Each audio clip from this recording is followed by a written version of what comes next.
ગુજરાતમાં આજે પણ સૂર્યનો પ્રકોપ યથાવત રહેશે। આજે અને આવતીકાલે હીટવેવની આગાહી કરવામાં આવી છે। આગાહીકાર પરેશ ગોસ્વામીએ આગાહી કરી છે। 2 દિવસ બાદ તાપમાનમાં ઘટાડો થશે। સમય કરતાં વહેલું ચોમાસું બેસવાની પણ આગાહી કરી છે। તો હજુ આજે પણ ગુજરાતના લોકોએ ગરમીનો પારો વેઠવો પડશે। સૂર્યનો પ્રકોપ યથાવત રહેશે કારણ કે આજે અને આવતીકાલે હીટવેવની આગાહી કરવામાં આવી છે। આગાહીકાર પરેશ ગોસ્વામીએ આગાહી કરી છે। આપણે જણાવી દઈએ કે તેમની આગાહી મુજબ 2 દિવસ બાદ તાપમાનમાં ઘટાડો નોંધાશે અને આ સાથે જ તેમણે સમય કરતાં વહેલું ચોમાસું બેસવાની પણ આગાહી કરી છે।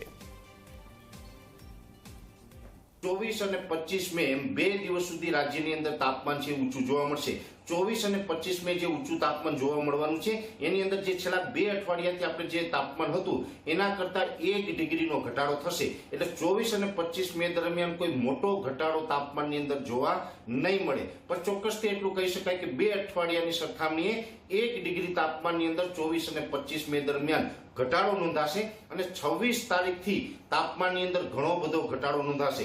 26 તારીખથી લઈને 30 મે 2024 નું જે આ રાઉન્ડ છે એ સમયગાળા દરમિયાન તાપમાનની અંદર 4 થી લઈને 5 ડિગ્રીનો ઘટાડો નોંધાય તેવી શક્યતાઓ છે। એટલે ઓલ ઓવર જોવા જઈએ તો છેલ્લા 2 અઠવાડિયાથી જે આપણે હીટવેવનો સામનો કરી રહ્યા છીએ એની અંદર 26 તારીખથી આપણે ઘણી બધી રાહત મળશે અને 26 થી લઈને 30 તારીખ દરમિયાન જે છેલ્લા 2 અઠવાડિયાની અંદર જે તાપમાન હતું એ તાપમાનની અંદર 4 થી 5 ડિગ્રીનો ઘટાડો થાય, આવા એક મોટા રાહતના સમાચાર ગણી શકાય।